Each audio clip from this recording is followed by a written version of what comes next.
Hello again, and welcome back to my Let's Play of Pool of Radiance.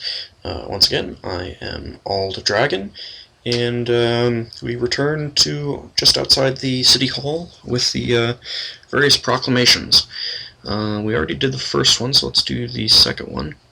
Be it known that the Council is offering a reward to any person or persons who can provide information as to the disposition of several Council agents who have been sent to investigate the unseemly happenings in the vicinity of Valhingen Graveyard. So it's pretty much the same as the last one. Basically, these are things that you can get rewards on that are not actual commissions. Let's go on to the next one. And be it known that the Council is offering an inducement to any individual who shall serve in the rescue force for the mercenary band of Taemalg the Invincible, which has disappeared inside Valhingen Graveyard. So far, 3 about Valhingen Graveyard. Sounds like we're going to need to go there one of these days, but not right now. Sounds like there's undead. We're first level. We don't want to deal with undead yet if we can help it. And now let's look at the very last one that they have posted. Where is it in my book? No, of course. It's the last one on the list, but it's the first one in the book. Be it known that the Council is interested in reclaiming the remaining blocks of the city of Newfland. To reclaim said blocks, they must be first cleared of monsters, vermin, and other uncivilized inhabitants. To this end, the Council is offering a reward to any person or group who is responsible for clearing any block of the old city. Typically, clearing a block of the city is done by eliminating a certain number of random encounters and taking care of most or all of the set encounters. There's a couple sections of the city that just never seem to get cleared. I'm not sure why, but anyway.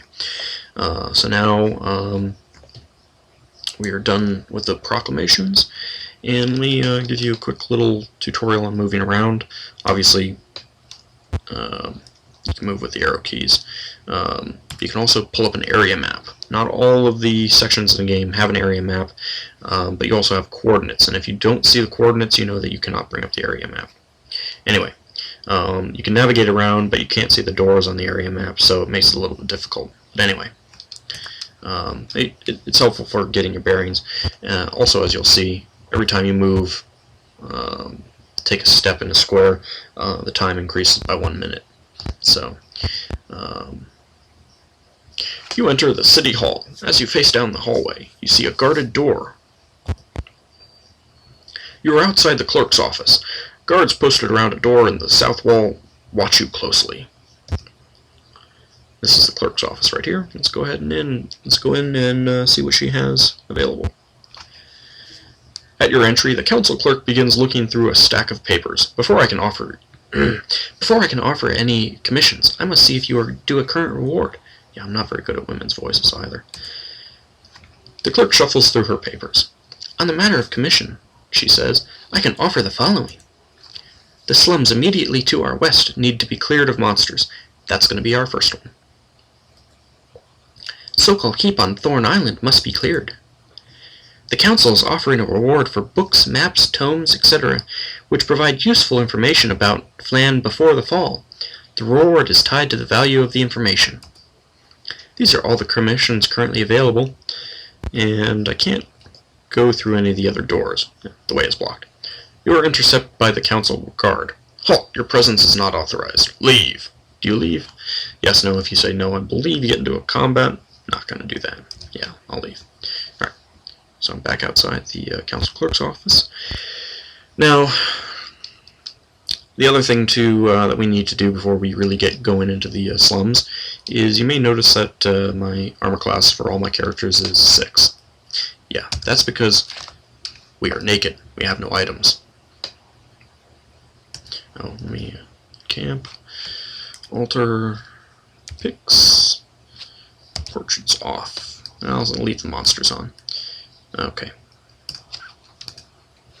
So, now we're back outside, and it's the same thing.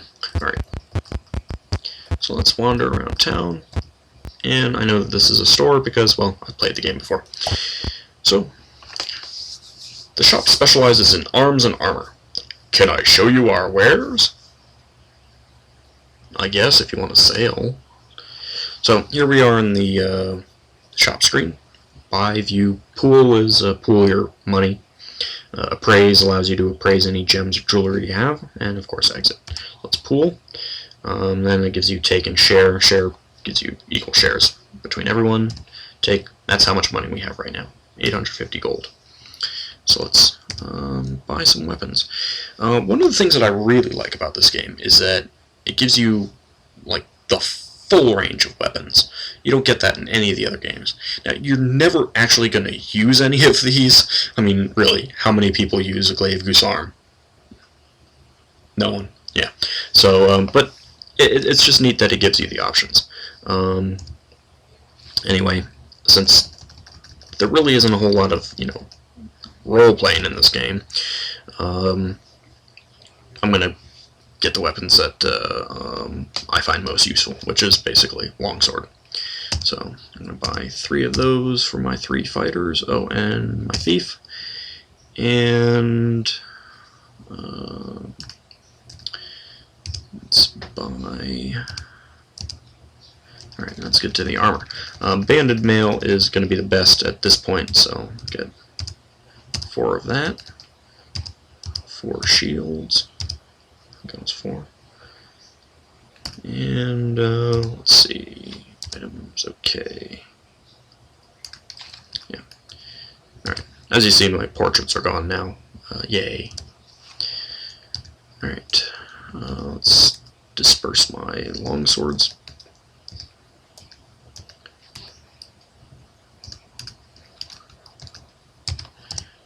And so much fun. Luckily I don't have to do this, often.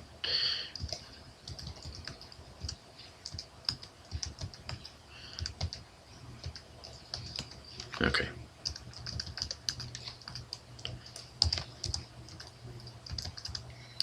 So as you can see, I've got longsword equipped, banded mail equipped, shield equipped.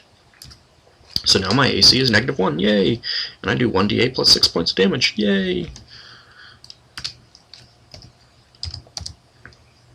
He's already equipped.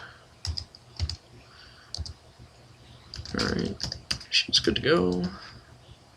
I need to buy her a weapon. That's my cleric, so I will get a mace. Unfortunately, for some reason, this game does not really allow clerics to use any ranged weapon, so I cannot get her a sling. But let's go ahead and equip that. Moonshadow is my thief, so let's buy her some leather armor. No, actually, she's a fighter thief. Nah, I'll just go with leather armor for now. Okay, and my wizard. Where's quarterstaff? Did I miss it? No. See, yeah, like, who's really going to use a bow stick? Where is quarterstaff?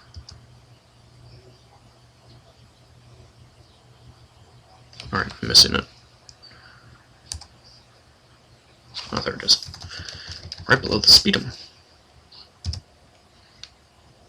Okay, and since she is a wizard, I'll max out her darts, her inventory on darts for now.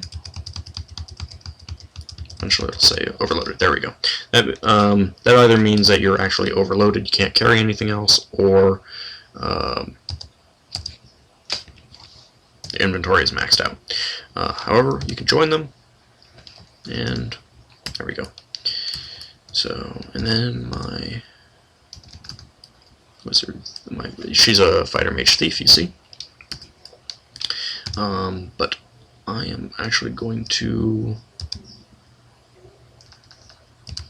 get her a short bow, a sling, and then I'll max out her inventory on arrows. There we go.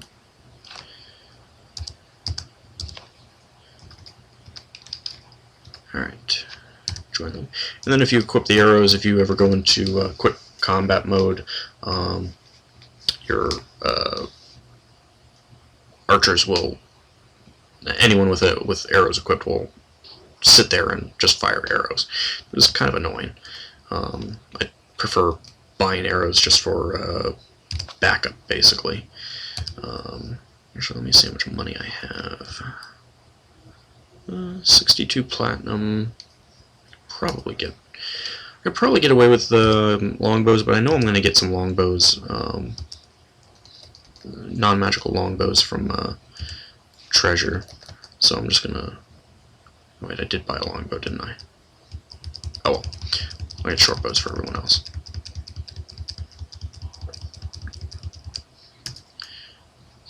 Okay. Yeah. He's actually eventually going to be my ranger, so I'll give it to him. And short bow. There we go.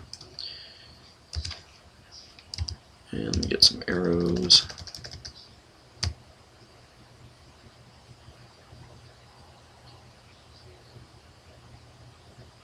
There we go. Overload. Oops. Almost left my money.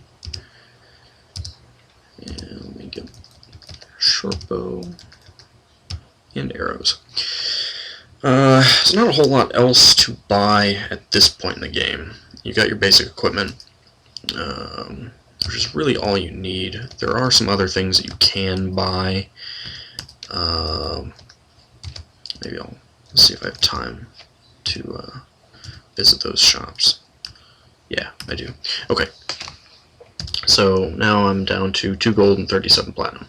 It's kind of nice that it automatically converts it, considering that the later games just like get rid of everything under platinum entirely, which is kind of weird. But anyway, so yeah, all right, I'm done with that store. So that is an inn. I will go there shortly. No, it's basically the same thing. Okay. That's not what I want. Items for sale. Can I show you something? Yes. Buy. Okay. This is a kind of like a general store. You can get brass mirror, silver mirror. Equip that if you're going to encounter a Medusa. You can buy flasks of oil, which are useful if you're low level and you're going to encounter a troll. You know you're going to encounter a troll, I should say. Then you have a wooden holy symbol of Tyr, iron holy symbol of Tempest, and silver holy symbol of Sunni. I don't really understand why they're in the game. I read somewhere that the wooden holy symbol of Tyr will do extra damage to vampires. I never tried it. Tyr is lawful good, which is why it would make a difference. Holy water vial, if you're going to encounter undead, but again, they're expensive, they're heavy. Generally, it doesn't make much point. Let's see, there's one other type of shop. There we go. Yeah, silver shop. Silver mace, silver bastard sword, silver broadsword, yeah, silver dagger, silver arrows, silver chain mail, silver ring, and then the non-silver item, fine composite longbow. This allows you to apply your strength bonus. Really nice when you can afford it. And eventually you will, trust me.